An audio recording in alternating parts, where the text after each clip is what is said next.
come together with like-minded people, not just to find what we don't like in others, but to find what we do love in others.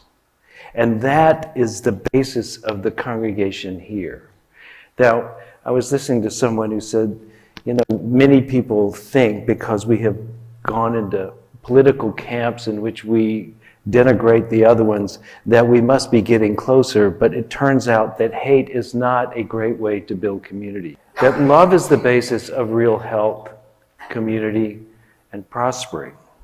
That when we have a sense of isolation, separation, and we build on that by saying there's so many people not like us, it doesn't make for a better world, it makes for a weaker one. Mother Teresa said, the reason we do not have peace is because we have forgotten that we belong to each other.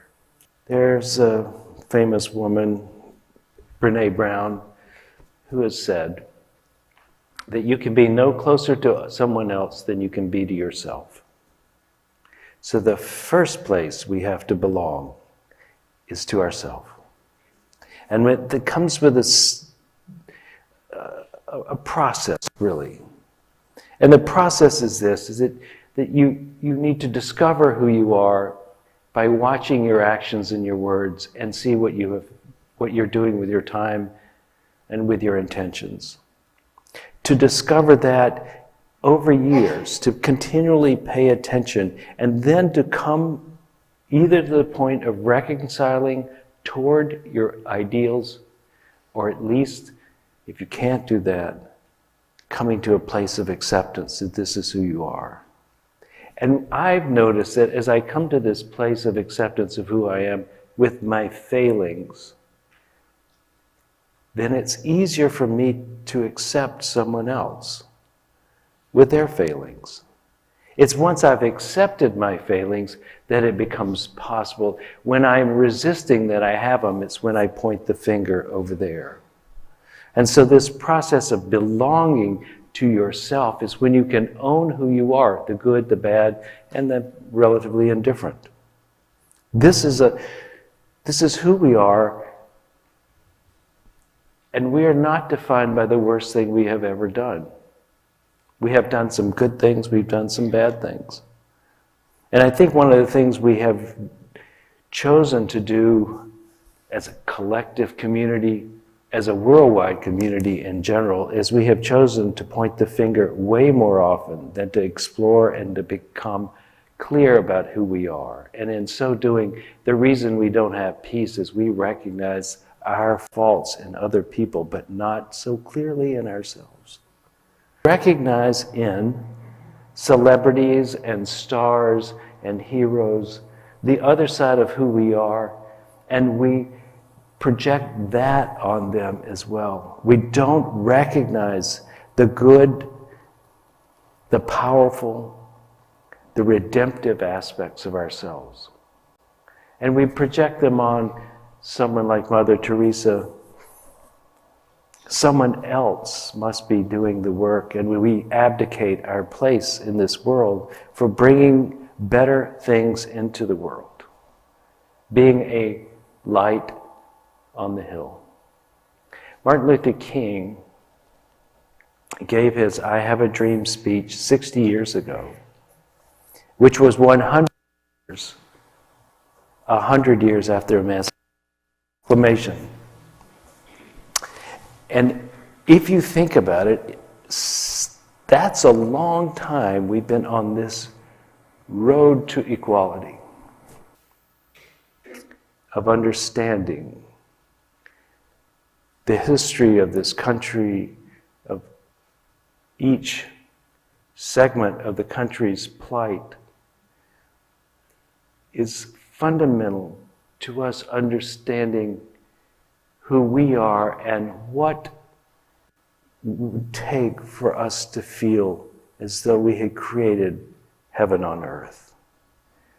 At this point, I think we're still a ways away from it. But this ideal of a golden city, of heaven, of America, that was described in very beautiful terms in 1776 is like a magnet that can draw us toward a sense of reform, relationship, and belonging. Child psychologists say if a child does not feel they belong, they will not develop well. That attachment is important. And how do they know that they belong? It's when they can count on someone else to have their back, to have their front, their side, their up and their down. No matter what's happening to them, someone is going to be there for them, regardless of whether it's convenient or you've been a crummy person that day. They're going to be on your side. And that sense of belonging provides the freedom and the courage to do what it takes to grow up. And without it, we're stunted. And because we have made alienation so common in this culture, we may not even recognize it. Everyone belongs. God the good, everyone in it.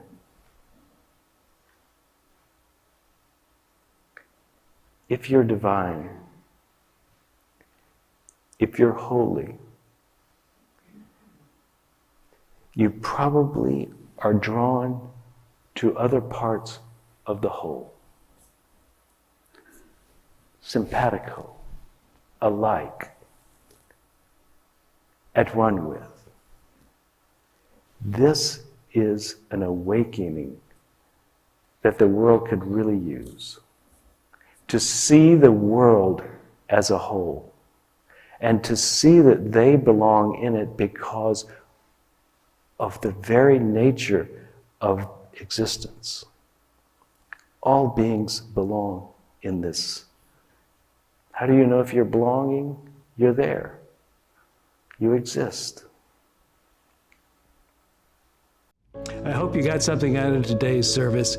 We intend to bring you things that will help you in your life become more of who you want to be, give you the freedom of forgiveness and the hope of expectancy that your life will unfold in a way that brings you joy, happiness, and is a contribution to the world. If you would like to contribute to this ministry, please go to unitytriangle.org, hit the donate button, and it will lead you into an easy way of doing that. We thank you for your attention and look forward to seeing you again here.